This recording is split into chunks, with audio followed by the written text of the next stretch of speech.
जैसा कि आपने वीडियो का थंबनेल देखा होगा, आज का अपना टॉपिक रहने वाला है डैनियल सेल में पार्ट सेकंड।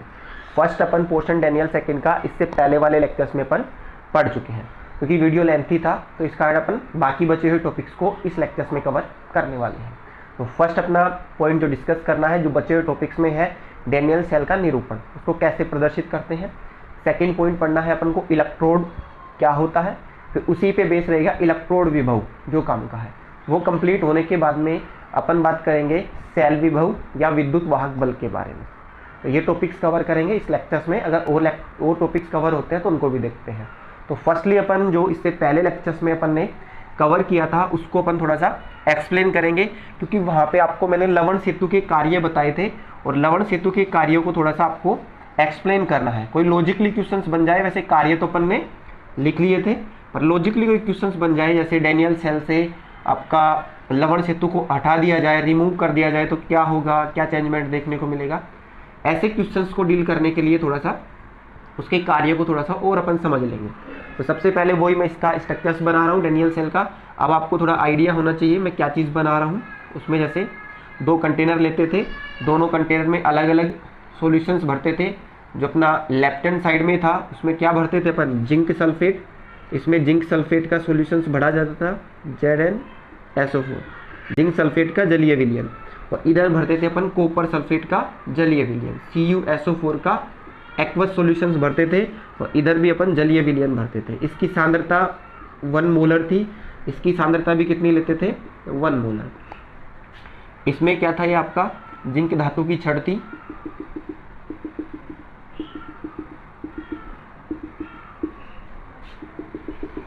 डैनियल सेल का सेटअप।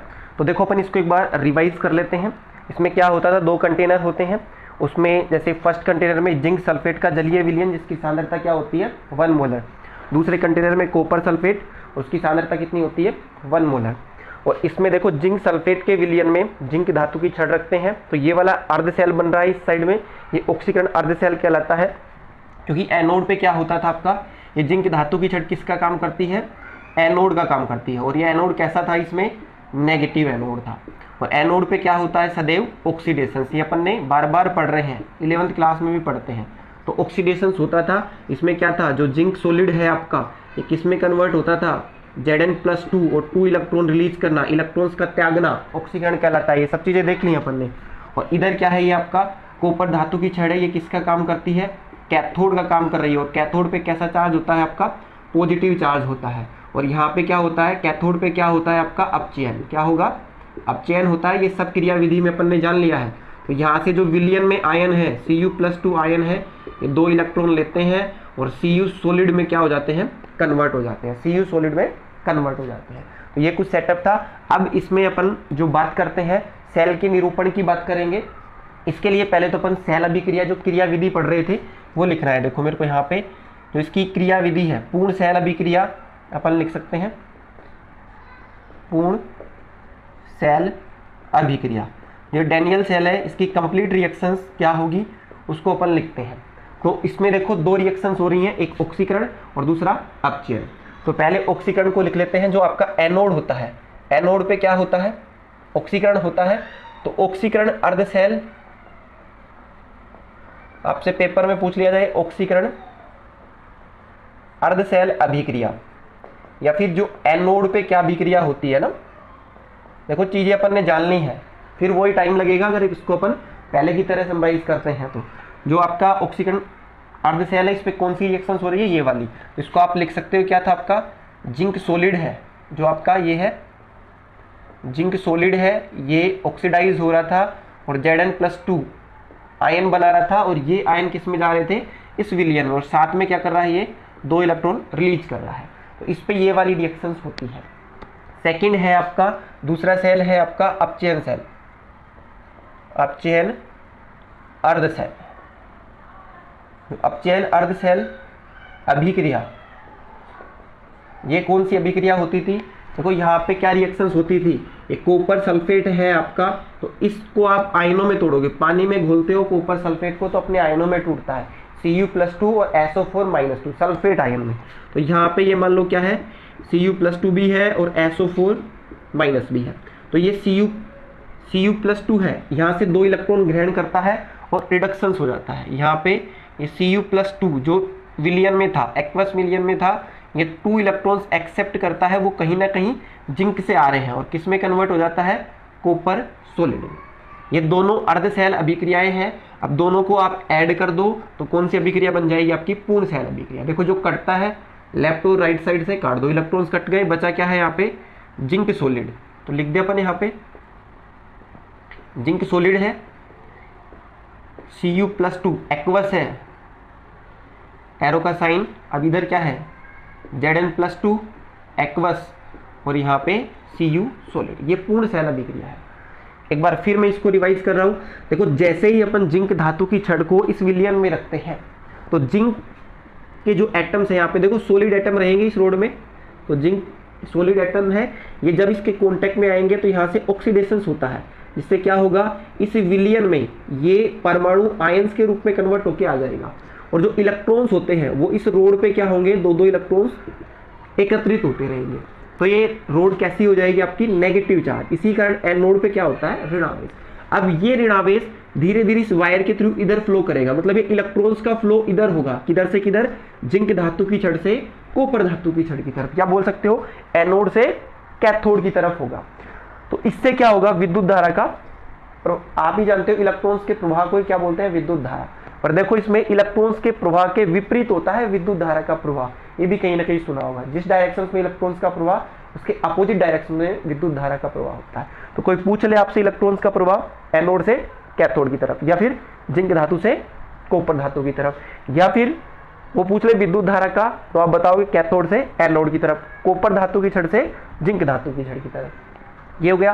अब यहां से देखो ये तो हो गया अपना ऑक्सीकरण, इलेक्ट्रॉन्स यूज कर रहा है ऑक्सीकरण। अब ये इलेक्ट्रॉन्स इधर जाते हैं और इस इलेक्ट्रोड पे आ जाते हैं। अब ये आयन जो इस विलियन में कॉपर सल्फेट का Cu+2 आयन है, ये इसके कांटेक्ट में जाता है और यहाँ से ये 2 इलेक्ट्रॉन्स ग्रहण करता है और यहाँ डिपॉजिट होने लगता है। धीरे धीरे ये आयन्स क्या होते हैं, यहाँ पे डिपॉजिट होने लगते हैं। ये मैकेनिज्म अपन ने देखा है, तो बस वही लिखा है। अब जो मैं आपको बताने वाला था सेल का निरूपण, उसको देखते हैं।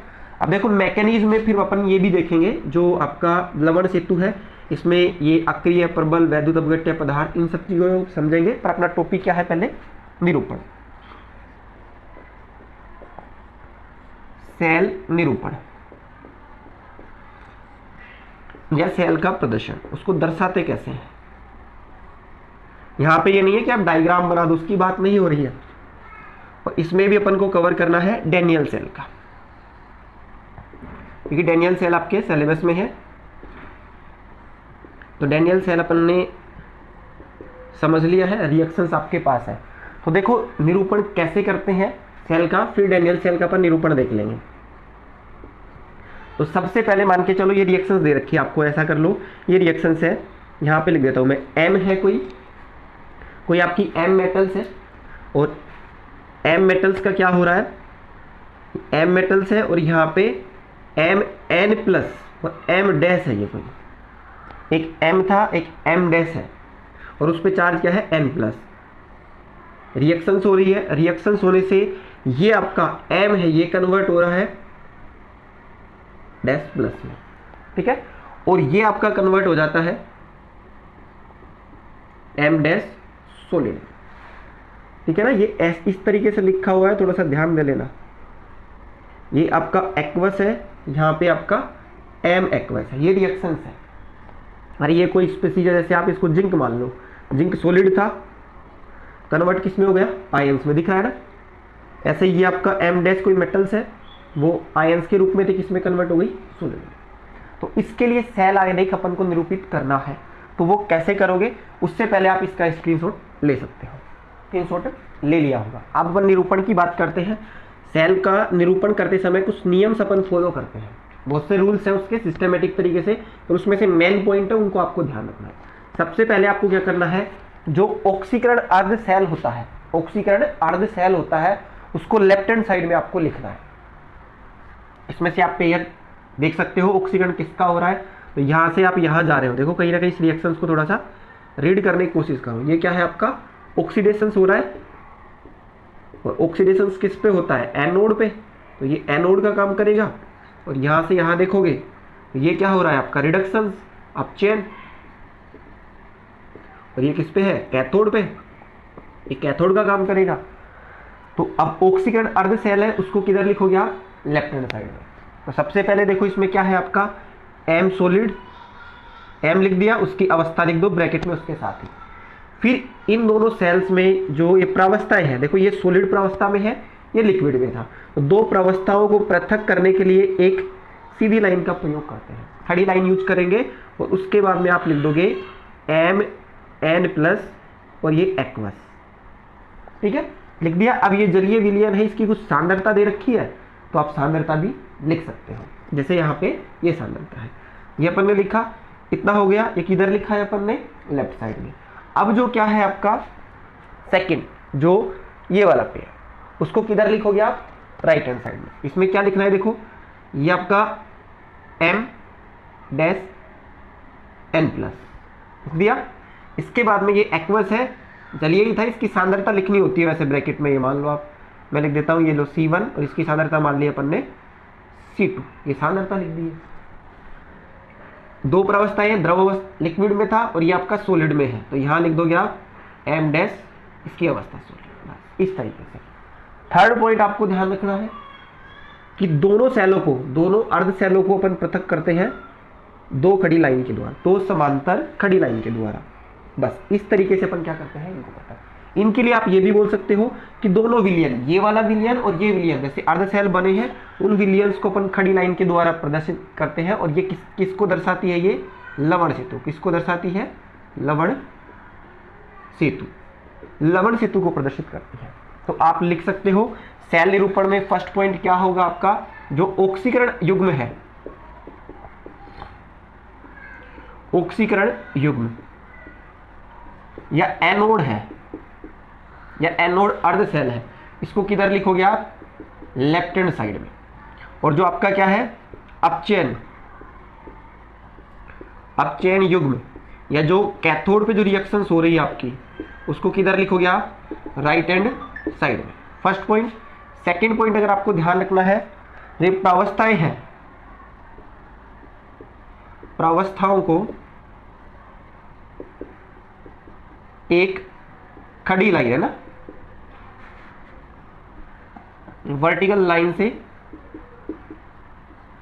लाइन से पृथक करते हैं ना, ये लो, ये आप थोड़े याद रख सकते हो बस, वैसे बाकी पूछे नहीं जाएंगे आपसे। इसके बाद में थर्ड पॉइंट जो वो क्या है आपका, अगर आपकी क्या है, इसकी अवस्थाएं हैं, अवस्थाओं को कहाँ लिखोगे आप, जो आपके तत्व या पदार्थ दे रखे हैं उनकी अवस्था, अवस्था व सांद्रता, अवस्था व सांद्रता को छोटे कोष्टक में अपन लिखते हैं ना, छोटे कोष्टक में लिखते हैं, जैसे कोई भी सांद्रता दे रखी है उसको लिख देंगे, अवस्था सॉलिड है, लिक्विड है, एक्वस है, वो लिखना होता है आपको। चाहो तो यहाँ एक्वस लिख सकते हो आप, AQ दे रखा है और यहाँ पे C1 सांद्रता, और यहाँ पे आपका ये भी AQ और ये C2 सांद्रता, ऐसे आपको रिप्रेजेंट करना है। और दोनों विलियन हैं या दोनों अर्ध सेल हैं, जो भी आप लिखना चाहो,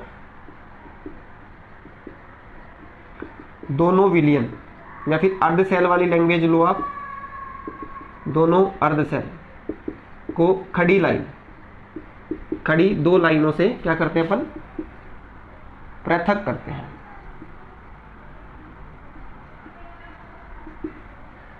तो इसका आप स्क्रीनशॉट ले सकते हो, ले लिया होगा। अब अपन बात करते हैं डैनियल सेल। डैनियल सेल को कैसे निरूपित करेंगे, ये कुछ मैंने की पॉइंट बताए हैं, बस ऐसा थोड़ा सा माइंड में होना चाहिए और आपको मेनली ये पता होना चाहिए। अब देखो डैनियल सेल को निरूपित कैसे करेंगे, तो उसको भी अपन जान लेते हैं। अब देखो डैनियल सेल को निरूपित करना है, ये रिएक्शंस दे रखी है आपको, बस इस रिएक्शंस को आप पहचानो और इन्हीं की तरह लिख दो। भाई इसमें ऑक्सीकरण युग्म या फिर एनोड वाला जो ऑक्सीकरण अर्ध सेल है उसको पहचान लो, उसकी रिएक्शंस को। तो देखो ये वाला युग्म है आपका, ये रहा है एक युग्म, और एक आपका ये रहा। तो पहले कौन सा लिख रहा है अपन को, ऑक्सीकरण युग्म, किधर लिखना है, लेफ्ट हैंड साइड में। तो डैनियल सेल के लिए क्या लिखोगे आप, देखो यहाँ लिख सकते हो ना, ये चलो मैं इधर लिखने की कोशिश करता हूँ, ये जिंक है, लिख दिया, इसकी प्रावस्था सॉलिड है तो ब्रैकेट में लिख दो इसके पास। अब ये है ऑक्सीकरण हो रहा है ना, ये Zn+2, वो एक्वस में है, सांद्रता देखो कितनी दे रखी है इसकी, 1 मोलर। देखो सांद्रता यहाँ पर ने लिखी थी इसमें कहीं ना कहीं ये रहा 1 मोलर लिख दी। अब दोनों को अपन किससे सेपरेट करेंगे, एक खड़ी लाइन के द्वारा, एक सिंगल खड़ी लाइन के द्वारा, ये लो। अब ऐसे अपन को क्या लिखना है, सेकंड जो आपका अपचयन युग्म, इसको किधर लिखेंगे अपन, इसको किधर लिखना है, राइट हैंड साइड में। तो इसको भी अपन लिख देते हैं, देखो क्या है इसमें, ये युग्म है, पहले कौन सा है, ये रहा। तो Cu+2 एक्वस, सांद्रता भी ब्रैकेट में कितनी है इसकी, 1 मोलर, सांद्रता लिख दी है। प्रावस्था को पृथक करेंगे एक खड़ी लाइन के द्वारा, और कॉपर सॉलिड, ये इसकी अवस्था है। अब दोनों विलयनों को या दोनों अर्धशैलों को दो समांतर खड़ी लाइनों के द्वारा पृथक करते हैं, जो लवण सेतु को क्या करती है, प्रदर्शित करती है। अब इसको आप रीड करोगे तो देखो यहाँ से क्या हो रहा है, ऑक्सीडेशन हो रहा है ना। अरे देखो जिंक सॉलिड किस में जा रहा है, जड़ ऑक्सीकरण दिख रहा है आपको, और इधर देखो कॉपर+2 आयन किस में जा रहा है, कॉपर में। तो वो क्या हो रहा है आपका अपचयन, इलेक्ट्रॉन ग्रहण कर रहा है वो। अब एग्जामिनर आपसे ये भी कर सकता है कि सेल आरेख या सेल निरूपण ये वाला दे देगा आपसे, और इससे रिएक्शंस लिखवा लेगा आपसे। तो रिएक्शंस भी आप आसानी से लिख सकते हो, कुछ नहीं है, बस इसको जैसे बनाया उसका रिवर्स जाना है आपको। तो इसका ऑक्सीडेशन और इसका अपचयन। तो ये क्या है, डेनियल सेल के लिए क्या हो गया है, सेल आरेख। किसके लिए है, डेनियल सेल, डेनियल सेल का सेल आरेख। अब देखो और भी कहीं पे आप देखोगे कभी कभी कुछ ये सेल का निरूपण वाला पैटर्न लिखा हुआ मिलेगा, तो वहां पे अक्रिय इलेक्ट्रोड भी यूज किए जाते हैं। तो ये आप नोट लिख सकते हो, यदि अक्रिय इलेक्ट्रोड, यदि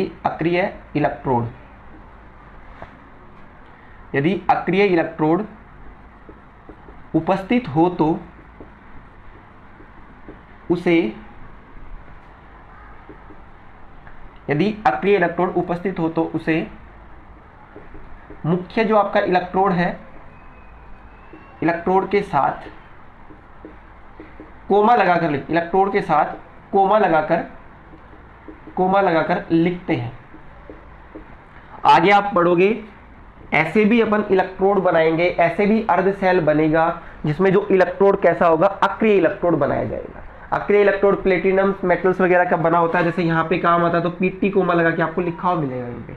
वो कहाँ होता है वो भी थोड़ा सा आप जान सकते हो कि कुछ ऐसे मोस्टली धातु लेंगे तब इलेक्ट्रोड बनता है, पर कुछ ऐसी गैसेज वगैरह या लिक्विड है उसका अपन को इलेक्ट्रोड बनाना है तो वो इलेक्ट्रोड की तरह काम करे, इसलिए एक अक्रिय धातु अपन काम में लेते हैं, प्लेटिनम यूज कर लेते हैं, और फिर उस इलेक्ट्रोड को क्या बोल देते हैं अपन, अक्रिय इलेक्ट्रोड। तब उस केस में कहीं ना कहीं हाइड्रोजन इलेक्ट्रोड बनाएंगे ना अपन, मानक हाइड्रोजन इलेक्ट्रोड, तो उसमें हाइड्रोजन गैस काम में लेंगे। अब गैस का कोई अपन इलेक्ट्रोड ऐसे बना नहीं सकते, तो अक्रिय इलेक्ट्रोड प्लेटिनम मेटल्स लेते हैं, उस पर हाइड्रोजन गैस को अधिशोषित करवाते हैं, फिर वो एज ए इलेक्ट्रोड का काम करती है। तो उस केस के लिए होता है, और वो आपके लिए एक्स्ट्रा है, आप इतना ध्यान रखो बस। तो ये अपना सेल निरूपण भी खत्म होता है। अब अपन बात कर लेते हैं जो आपका ये है लवण सेतु के कार्य को थोड़ा सा एक्सप्लेन कर लेते हैं। देखो लवण सेतु है, ये कैसे काम करती है। फर्स्ट रीजन तो आपको मैंने बताया था कि ये आंतरिक परिपथ को क्या करती है, पूर्ण करती है, मतलब यहाँ से इलेक्ट्रॉन्स का फ्लो होगा और ये ऐसे परिपथ पूरा क्या हो जाएगा, कंप्लीट। सेकेंड रीजन आपको ध्यान रखना है, उस पे ही क्वेश्चन आपका लॉजिकली बन सकता है। ऐसे क्वेश्चन बना दे कि डेनियल सेल से लवण सेतु को हटाने पे क्या होगा, उसका आंसर उसी से समझ में आएगा जो मैं आपको बता रहा हूँ। देखो इसकी आवश्यकता क्यों पड़ी, और इसमें अक्रिय प्रबल वैद्युत अपघट्य पदार्थ भरा जाता है, और इसमें भी मेनली कौन सा भरा जाता है, जो आपका KCl प्लस अगार अगार बताया था, बायोमोलिक्यूल्स होता है, सूक्ष्म जीवों से आपका प्राप्त होता है, चिपचिपा पेस्ट की तरह पदार्थ होता है, उसके साथ प्रबल वैद्युत अपघट्य पदार्थ मिलाएंगे और इसमें भर देते हैं, यहाँ पे कॉटन की डॉट लगा देते हैं। काम क्या होता है, एक आंतरिक परिपथ पूर्ण करती है लवण सेतु। सेकंड काम, दोनों विलयनों को उदासीन बनाए रखने का कार्य करती है। ये अपन ने लिखा था लवण सेतु का दो कार्य थे, एक तो आपका आंतरिक परिपथ, जो आंतरिक परिपथ है उसको पूर्ण करती है, और सेकंड था दोनों विलयनों को, जो दोनों विलयन है उनको क्या करती है, उदासीन बनाए रखती है। उदासीन कैसे बनाती है समझो। देखो जैसे ही यहां से ये ऑक्सीडेशन का प्रोसेस होगा, इस विलयन में कहीं ना कहीं Zn+2 आयन की सांद्रता बढ़ती जाएगी, ये अपन ने जाना था, Zn2+ आयन की सांद्रता बढ़ती जाएगी, तो ये विलयन कैसा हो जाएगा, पॉजिटिव धनावेशित हो जाएगा। और जो ये इलेक्ट्रॉन्स यहाँ से इधर जा रहे थे, इनका इधर जाना क्या हो जाएगा, रुक जाएंगे, क्योंकि यहाँ पे इस विलियन में ही पॉजिटिव चार्ज इतना हो जाएगा कि वो इन इलेक्ट्रॉन्स को यहां से उधर जाने नहीं देगा, क्योंकि अट्रैक्ट करने लग जाएगा इधर। तो ये धनावेशित हो गया। इससे कहीं ना कहीं आपका सेल काम करना बंद कर देगा अगर ये विलियन धनावेशित हो जाता है। तो उसको उदासीन रखने का काम कौन करती है, लवण सेतु, और इसमें भरे हुए अक्रिय प्रबल वैद्युत अपघट्य पदार्थ जैसे KCl। KCl यहाँ पे होता है तो अपने आयनों में टूटेगा K+ और Cl-। ये इसको ऐसे लिख सकते हो Cl- और K+। अब ये उदासीन कैसे करेगा, जैसे यहाँ पे धनावेश बढ़ेगा तो ये Cl- आयन धीरे धीरे इस पेस्ट से गुजरता हुआ तो इस विलियन में आ जाएगा। अब Cl- आएगा तो इस पॉजिटिव चार्ज को क्या करेगा, वो न्यूट्रल करेगा, उदासीन कर देगा। ठीक है, अब सेकंड विलियन को कैसे उदासीन करता है उसको भी देखो। यहां से प्रोसेस हो रहा था, इस विलियन में स्टार्टिंग में Cu+2 आयन और सल्फेट आयन बराबर थे, चार्ज दोनों का बराबर था, उदासीन था। पर ये धीरे धीरे जाके यहां से इसका अपचयन होता है और ये Cu+2 आयन है कॉपर में कन्वर्ट होके और यहाँ डिपोजिट होता जाता है। तो कहीं ना कहीं देखो इस विलियन में Cu+2 आयन की सांद्रता कम, तो कहीं ना कहीं देखो ये वाले आयन की सांद्रता बढ़ गई, तो ये कैसा हो जाएगा, नेगेटिव। अब ये नेगेटिव हो गया तो कहीं ना कहीं आपका प्रोसेस रुकेगा, ये इलेक्ट्रॉन्स उधर ये आयन्स उधर भग के नहीं जाएंगे। तो इसको उदासीन बनाए रखने के लिए ये प्लस वाला आयन है इधर आएगा और इसको न्यूट्रल कर देगा। अब अक्रिय शब्द इस यहाँ पे लिया है अपन ने, वो ऐसा है कि इसमें जो भी पदार्थ भरोगे आप तो इसमें काम आने वाले पदार्थों से रिएक्ट नहीं करने चाहिए। तो अब समझ में आ गया उदासीन कैसे बनाए रखती है आपकी लवण सेतु। अब लवण सेतु को हटा दिया जाए तो ये कार्य बाधित हो जाएंगे। कुछ समय तक तो आपको विद्युत धारा प्राप्त होगी जब तक कि यहाँ पे ज्यादा पॉजिटिव ना जनरेट हो जाए, ज्यादा हो जाएगा तो फिर ये इलेक्ट्रॉन्स का फ्लो रोक देगा। तो समझ में आया लॉजिकली क्वेश्चंस का आंसर देना। तो अब आप इसका एक बार स्क्रीनशॉट ले सकते हो। इसके बाद में अपन डिस्कस करेंगे इलेक्ट्रोड क्या होता है और इलेक्ट्रोड विभव, सेल विभव और EMF।